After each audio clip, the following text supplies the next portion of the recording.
Ce petit hérisson va-t-il devenir la mascotte du tennis français? C'est en tout cas l'espoir de l'entreprise Blanchet, seulement pas facile de s'imposer face aux peluches venant de Chine. Voici Bouli. Ce petit hérisson a la particularité de se transformer en balle de tennis. Un bon support pour recevoir l'autographe des joueurs. Bouli est né il y a un mois dans l'usine Blanchet de Saint-Marcel. Quelques jours après sa naissance, il a été présenté au tournoi de tennis d'Argenton. Et tout le monde l'a beaucoup aimé, Bouli. L'idée est donc venue d'en faire la mascotte de la Fédération française de tennis et pourquoi pas du tournoi de Roland-Garros. Ce serait le but, d'acheter un peu français avec des produits 100% français et puis fait encore par des personnes qui sont là depuis des années et qui travaillent encore avec des manières à l'ancienne. On découpe encore nos patrons à la main, on fait beaucoup de choses à façon et voilà. Le problème de Bouli, c'est qu'il coûte 10 € à produire et doit être vendu 15 € pour faire un minimum de bénéfices. L'entreprise Blanchet existe depuis 30 ans, emploie 9 salariés qu'il faut bien rémunérer au juste prix et c'est la seule à faire des peluches 100% françaises. Difficile dans ces conditions de concurrencer les peluches venant d'Asie, vendues 3 fois moins cher. Le président de la Ligue de tennis du Centre a pourtant décidé de se battre pour que Bouli soit adopté par la fédération. Ce que j'ai dit à un moment, j'ai dit écoutez, moi ce que je vais faire étant à la fédération, je vais voir avec les responsables là-bas et puis voir si on ne peut pas effectivement la mettre sur le catalogue de la fédération qui sera distribué sur les 8000 clubs français pour pouvoir, et d'ailleurs c'est ce que je crois, c'est ce qui va être fait. La carrière de Bouli pourrait donc connaître une ascension fulgurante. S'il parvient à détrôner les peluches asiatiques, il pourrait entrer dans le cercle très fermé des mascottes 100% made in France.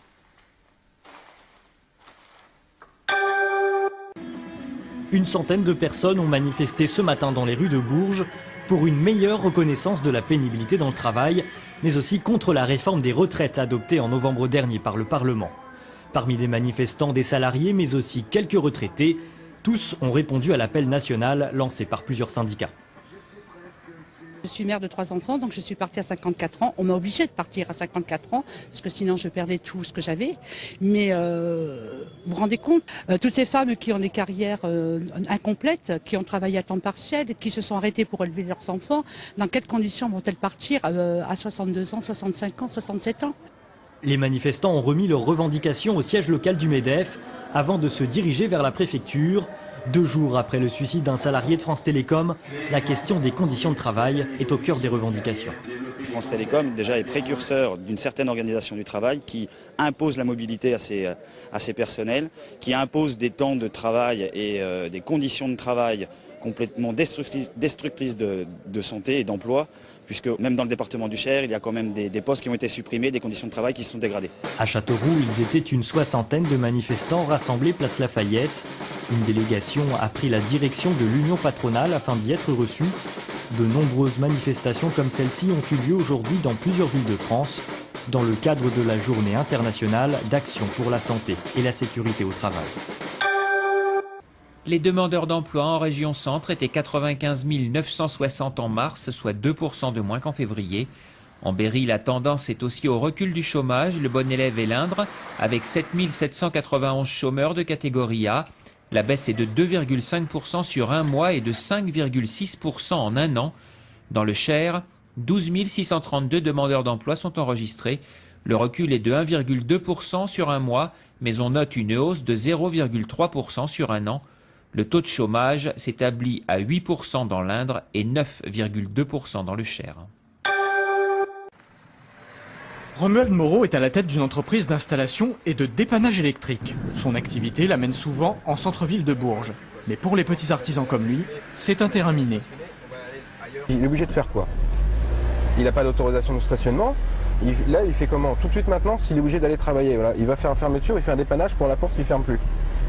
Il fait quoi? Il va perdre 2 jours à la mairie pour demander une autorisation de stationnement tout de suite? Pour 1 heure? Pour décharger le matériel, bien obligé de se garer au plus près. Seulement, la sanction est immédiate. Les agents de la police municipale veillent au grain. Vous êtes super mal garé là? Ah oui, carrément. Hein. Mais pas le choix. Obligatoirement, pas le choix. Je peux pas me garer autrement. Donc toutes les places sont prises, donc là, j'ai vraiment pas le choix pour pouvoir me mettre là. Quand j'ai lancé ça, c'était début février, et j'étais à 350 € de PV depuis début janvier. Donc au bout d'un moment, des 35 €, des 11 €, ça va 2 minutes, quoi. Je ne vais pas faire que ça, de continuer à payer. Surtout qu'en plus, Bourges, ça leur rapporte rien, parce que ça va dans les caisses de l'État et pas de la mairie. Donc eux, c'est vraiment verbalisé pour verbaliser. Le mois dernier, la énième contravention fait déborder le vase. Romuald Moreau décide de lancer une grève des PV. Et très vite, le mouvement s'amplifie. 220 personnes sur un groupe Facebook, une distribution d'autocollants, 80 signatures pour une pétition et une association. L'électricien fédère les mécontents, et notamment les commerçants du centre-ville. Je dois mettre un ticket toutes les 2 heures, évidemment. Maintenant, c'est une boutique, j'ai des clients, j'ai du téléphone, j'ai des choses comme ça. J'ai pas tout le temps la montre à la main, donc on peut effectivement dépasser un peu. Et donc un ticket dépassé, c'est un ticket où on risque de se faire verbaliser. Le dialogue avec la mairie a peiné à se mettre en place, mais Romuald Moreau a pu faire part de son mécontentement. Le principal souci, c'est pour les interventions d'urgence en centre-ville. Il y a une démarche qui consiste à extraire sur le site de la ville de Bourges le formulaire qui va bien pour obtenir le droit de se stationner dans les rues piétonnes. Mais le temps de réponse est d'une dizaine de jours. Donc on a échangé sur la piste de la dématérialisation du document. Si on pouvait, par l'application iPhone de la ville, obtenir les documents et donner les réponses beaucoup plus rapidement en évitant 3 signatures sur le formulaire. Les solutions vont être étudiées dans le mois qui vient. D'ici là, un cessez-le-feu a été conclu. Mais les hostilités pourraient reprendre si rien de concret n'est avancé. Beau début de saison pour Steven Palette lundi sur le circuit de Nogaro dans le Gers. Le pilote vierzonais termine sur le podium en Race Car Series. Une 3e place au volant de sa nouvelle voiture acquise en toute fin de course. Pourtant, lors des qualifications, un mauvais choix de pneumatique l'avait fait froisser un peu de tôle. Steven Palette sera du 6 au 8 mai prochain sur le circuit du Val de Vienne près de Poitiers pour le meeting Peugeot Sport.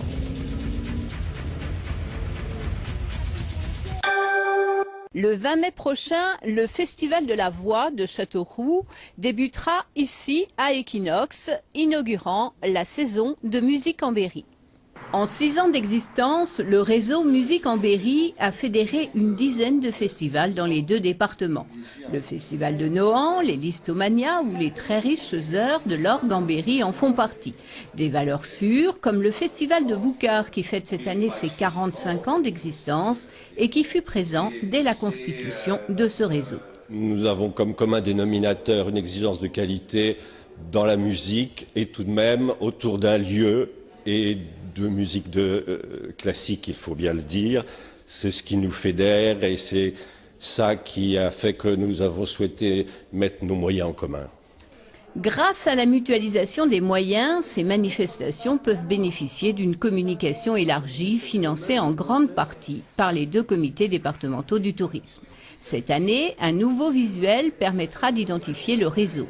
Une campagne sur Radio Classique de 200 spots et des encarts publicitaires compléteront le dispositif web désormais bien rodé. Un moyen d'élargir la notoriété des manifestations et donc leur clientèle. Plus on a accès à des médias, des partenariats de communication, plus on entend parler, les gens viennent de plus loin. L'an dernier, 8000 places de concert ont été vendues dans le Cher. L'Indre, avec les commémorations Chopin à Gargilès, a drainé beaucoup de monde. Autant de retombées économiques pour tous les acteurs. Liste, dont c'est l'année du bicentenaire de sa naissance, devrait aussi attirer en Berry cette saison, puisque les Listomania de Châteauroux sont l'unique festival consacré à ce musicien en Europe depuis 10 ans.